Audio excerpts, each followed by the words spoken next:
So we're started on the neck, and the first challenge is cutting this 47-degree notch to accommodate the peg box later on. 47 degrees doesn't tell you quite how to do it, but anyway, here's my setup. So I took a bit of scrap, I guess it's 3x2 or the metric equivalent, cut a 47-degree angle on the chop saw and use that as a guide for my tenon saw. It's probably not a laser 47 degrees, but I think it's close enough for what we're doing here. Right, here's the neck blank roughly cut out. In the end, my decision on the joint is a simple mortise and tenon, and that decision has kind of been forced on me, which will become obvious later on when I'm fitting it to the heel block. And I gotta say, this maple is as hard as bloody stone. So I cut all this stuff manually, and it's just taken all afternoon, because even with the Japanese saws, the crosscut teeth are okay when you're cross-cutting. I could not get the rip teeth to do a satisfactory cut here. I had to use the crosscut teeth this way as well, and of course that took forever. So yeah, time for a little tea break, I think, after that lot.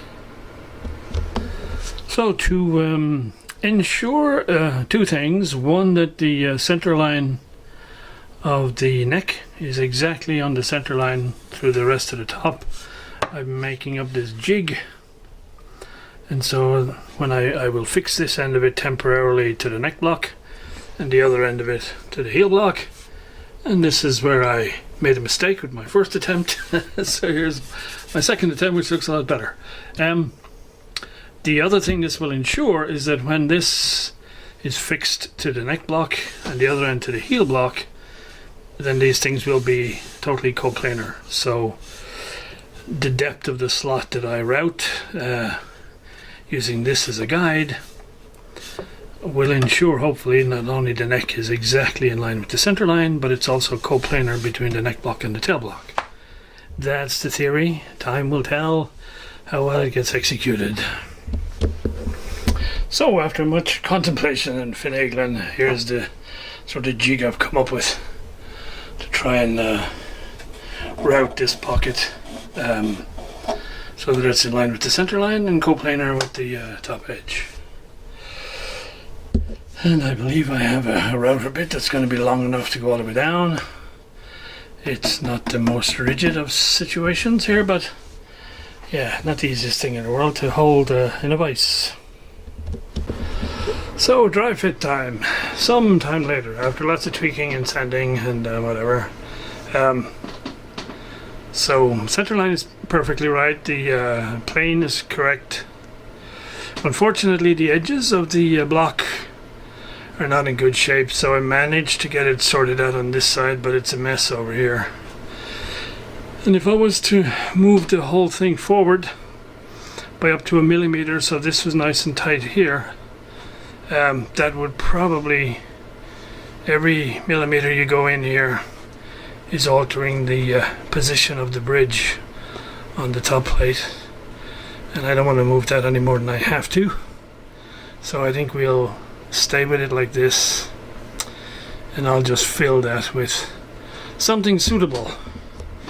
But yeah, I mean, this is one of the most critical parts, so I've taken a long time and not been in any rush to screw up. And so far it's looking okay. Not quite sure how I'm going to clamp it for gluing, but yeah, we'll get to that much further down the road. At this point I can start a little bit more accurate shaping of the neck and getting ready for putting a peg box on it. Well, more workaround time.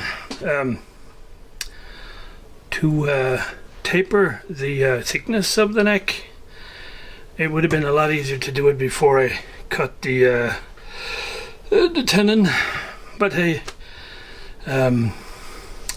so in order to do it, I've just basically put 2 dowels at either end so that the line to be cut to is basically horizontal, and then run it under the safety planer, and then get the heat gun out, and we'll unmelt the hot glue and get those guys off again. Okay, after lots of sanding and rasping and filing and planing and whatever, I have an initial rough curve of the neck here, and so I think that's as far as I'm going to take it until I have a peg box to match it up to.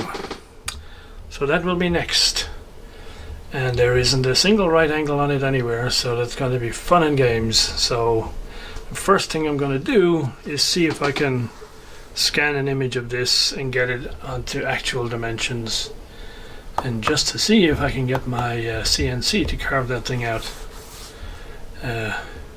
Would seem an interesting project. So that might take a while, so I think what we'll do now is call it a day here, and I'll be back when I'm ready to start on the peg box.